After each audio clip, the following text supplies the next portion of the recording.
नमस्कार दोस्तों, स्वागत है आपका। मध्य प्रदेश श्रृंखला की हम एक नई श्रृंखला लेकर आए हैं मध्य प्रदेश के लिए। यहाँ पर इसमें मैपिंग के माध्यम से आपको सारा मध्य प्रदेश कवर करवाया जा रहा है और ओनली 5-5 मिनट 5 से 10 मिनट के वीडियो में सारे मध्य प्रदेश के इंपॉर्टेंट तथ्य आपके कवर करवा दिए जाएंगे।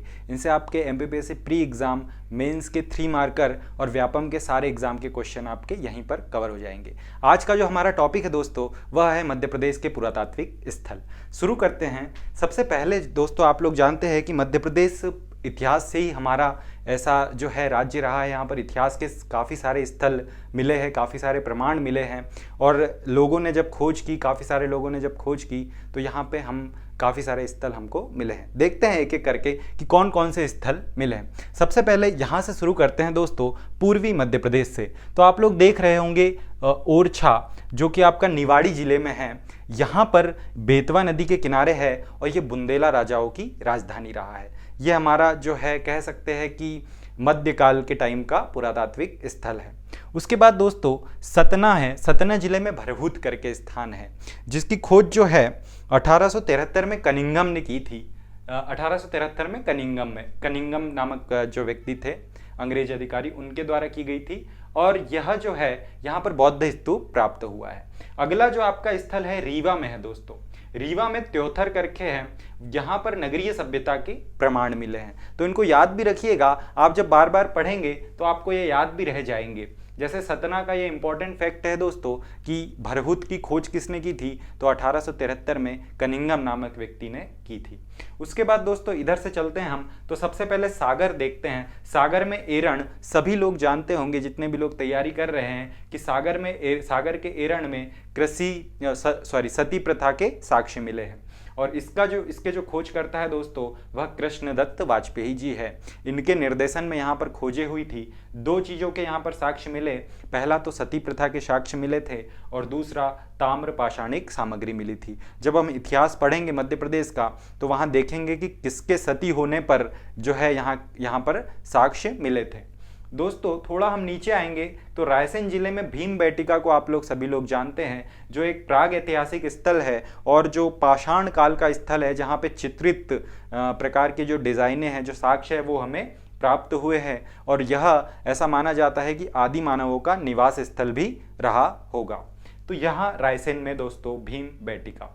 वहीं होशंगाबाद में आएंगे तो आदमगढ़ मिलेगा दोस्तों, जहाँ पर प्राचीन आपके कृषि एवं पशुपालन के साक्ष्य आपको मिले हैं और कहा जाता है कि प्रथम जो मानव के साक्ष्य है वो भी यहाँ से पाए गए हैं। तो होशंगाबाद में आदमगढ़ आप लोग सभी जानते हैं आदमगढ़ को। उसके बाद विदिशा में देखिए दोस्तों, ग्यारसपुर जगह है। यह सब क्वेश्चन पूछा जा सकता है कि ग्यारसपुर का संबंध किस जिले से है, तो विदिशा जिले से है, याद रखिएगा। यह भी एक पुरातात्विक प्राचीन स्थल रहा है। उसके बाद दोस्तों सीहोर में आइए तो सीहोर में आप हथनौरा देख पा रहे होंगे। यहाँ पर क्या है, यहाँ पर जो है स्टेगोडन, जो एक विलुप्त हाथी की प्रजाति थी जिसको नाम दिया गया है और मानवों के साक्ष्य आपके मिले हैं। तो क्या याद रखेंगे, स्टेगोडन जो विलुप्त हाथी थी उसकी प्रजाति कहाँ पर मिली है, तो हथनौरा में। इसका नाम भी देखिए दोस्तों, हाथी शब्द से आप इसको रिलेट करके याद रख सकते हैं कि विलुप्त हाथी के यहाँ पर साक्ष्य आपको मिले होंगे। कुछ भी ट्रिक हो आप अपनी बना लीजिएगा, लेकिन याद जरूर रखिएगा दोस्तों। फिर उज्जैन में आइए तो डॉग वाला एक स्थल है दोस्तों, डॉग वाला, जहाँ पर 2000 ईसा पूर्व से परमार तक का जो इतिहास रहा है वहाँ तक के साक्ष्य हमें प्राप्त हुए हैं। खरगोन में देखिए दोस्तों, खरगोन में 2 जगह है। एक तो महेश्वर जो स्थान है, वहां पर आपका नवदा टोली रहा है, जिसकी जो खोज है आपकी एचडी सांखलिया के द्वारा की गई थी। एचडी सांखलिया के निर्देशन में की गई थी और जो एक ताम्र पाषाणिक आपका स्थल है। तो नवदा टोली को क्या याद रखेंगे, सांखल्या।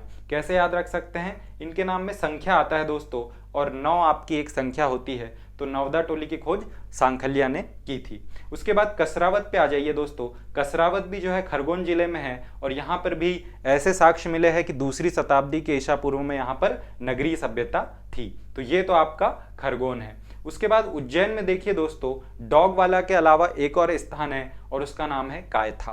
कायथा से आप लोग सभी लोग परिचित होंगे। कमेंट में जरूर बताइएगा कि कायथा किस नदी के किनारे है। उज्जैन तो आपका क्षिप्रा नदी के किनारे है, लेकिन कायथा जरूर बताइएगा कि किस नदी के किनारे है। ताम्र पाषाणिक युगीन सभ्यता के यहाँ पर साक्ष्य मिले हैं दोस्तों। फिर आप मंदसौर में आ जाइए तो मंदसौर के आवरा में H.V. त्रिवेदी जी ने जो है इनके निर्देशन में खोज हुई थी और यहाँ पर भी ताम्र पाषाणिक जो है वह साक्ष्य आपके मिले हैं। तो ऐसा याद रख सकते हैं कि त्रिवेदी जी आपके आवरा मतलब अवारे टाइप के थे, थोड़े बाद में सुधर गए थे, तो उनको रिलेट करके आप यहाँ से मंदसौर की खोज को याद रख सकते हैं। तो ये सारी जो है कुछ ना कुछ फैक्ट करके आप इनको याद रखिएगा। और इसमें जो इम्पोर्टेंट है दोस्तों वो एक तो आपके सागर का एरन है, कृष्णदत्त वाजपेयी जी का नाम पूछा जा सकता है और नवदा टोली के सांखल्या जी का नाम पूछा जा सकता है। इस वीडियो को आप एक दो बार रिपीट करके और सुन लीजिएगा ताकि आप लोगों को सारा ये अच्छे से याद रहे। ठीक है दोस्तों, धन्यवाद।